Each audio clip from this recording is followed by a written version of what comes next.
So you're getting engagement on your email campaigns, but not getting replies. So you're getting deliveries, you're getting opens, you're getting clicks, but no one is taking that next step and actually responding positively. So they're not moving down the pipeline and you're not closing the deals you need. Here is what you need to do. All right, so the good news is you have done most of the hard work, and that is getting the engagement you need to earn the next step in the sale, which is that reply. The bad news is that you're probably looking for something that you're not going to get. If you have gotten to the point where you're getting all the engagement you need except for the initial reply, especially clicks, what it means is that your audience is far more interested in learning more about you and what you have going on than talking to you immediately now, and you've not given them enough information in order for them to say yes and raise their hand to take the next step that you want. You may look at this and say that's a bad thing. It's really not at all. It just means you need to meet your audience where they are and understand 4 key steps to bring them from where they are now, which is not sure who you are and not sure if they want to talk to you or invest more time or effort and energy into you, to let's talk and let's go through a solution and a sales process. Step number 1 is creating a landing page with valuable content.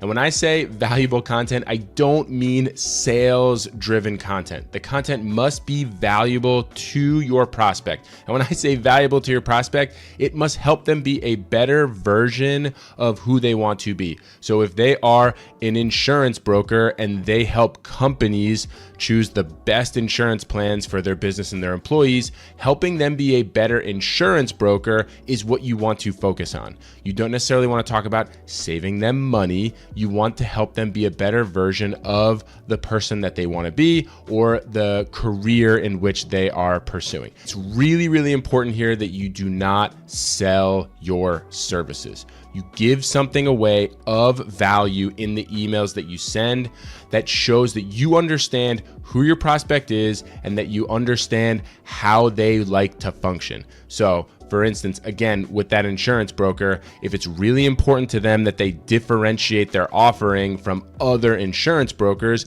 give them 5 tips to differentiate their offering so that is directly valuable to them, right? If they are an HR person who needs to work through a ton of resumes and make sure that they're handing off high quality candidates to their team leads, help them do that better, faster, quicker, right?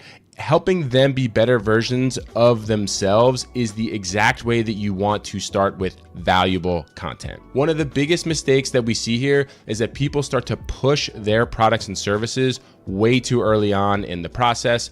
The key thing here is value and authority, and you gain authority by delivering value and you lose authority by trying to sell too early on in the process. All right, so once you have an email campaign that's focused on driving that traffic to a valuable resource for the prospect, the next thing you have to do is nurture. The nurture sequence that you'll set up will be continually adding more and more value on top of the value that you've already driven them to in the initial landing page. It's additional emails that provide even more value than what you've given to them on that initial landing page. It's tips, it's tricks, it's quick things, again, that help them be a better version of who they are. Now, you may be thinking to yourself, what can I offer that's super valuable? One of the things that I often like to tell our clients is think of the things that you talk to about clients all the time and the questions that they ask you, right? Those are the things that most of your clients will want to have a good understanding of. Most of the nurture content that we come up with is actually directly taken from consulting calls that we have with clients.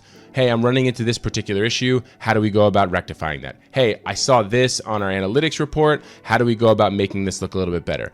Those insights are what we give away in our nurture program. And I'm not trying to sell to them at all. I'm saying, hey, if you're running into this particular issue, here's a solution that will help get you to where you want to get to. Has nothing to do with our service offering. It's purely value for them to do a better job at the things that they're already doing. So you're sending traffic to a landing page with valuable content. You're following up with those prospects to send even additional valuable content. Now it's time to convert. And the third step in this process is lead scoring.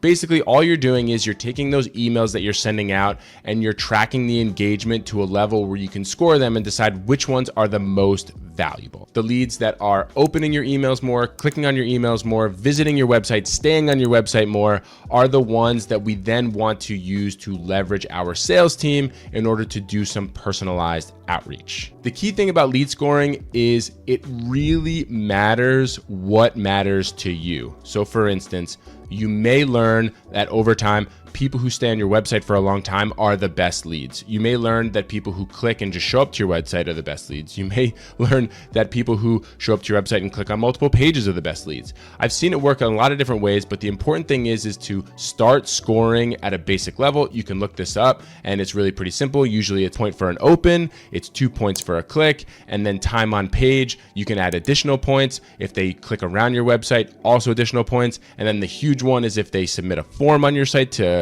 either request additional information or download an asset. Those are excellent indicators that someone is looking for more information and would be happy to receive a personalized outreach from a salesperson. And that leads us to step 4, which is sales follow-up. So we've sent them to a landing page with valuable content. We've nurtured them with additional valuable content. We've scored them to know that they're really engaged. Now it's time to tag in a real live human being that can do the outreach, make a phone call, send a personalized gift, and take that prospect who's the most engaged and take them to the next part of the journey. If you remember, the reason that we are not getting those prospects to respond right away isn't because there's no interest at all. It's because they're not ready to make that reply, to raise their hand and say, I'm ready to be sold to. We need to nurture them to a point in which that's the case. And then we leverage those personalized touch points, a phone call or a personalized gift, to start that relationship in a way that makes them feel great. It's really, really important that when we bring in sales, we're only going to bring in sales when we know that these prospects have a certain level of engagement. And that way we're not wasting our salespeople's time and we're not wasting our prospects' time by asking them for something that they're not ready to give. So with the 4-step process, landing page with quality nurture content, nurture sequence, lead scoring, and sales engagement, you can turn those email campaigns that are producing just the initial engagement results into actual booked sales calls.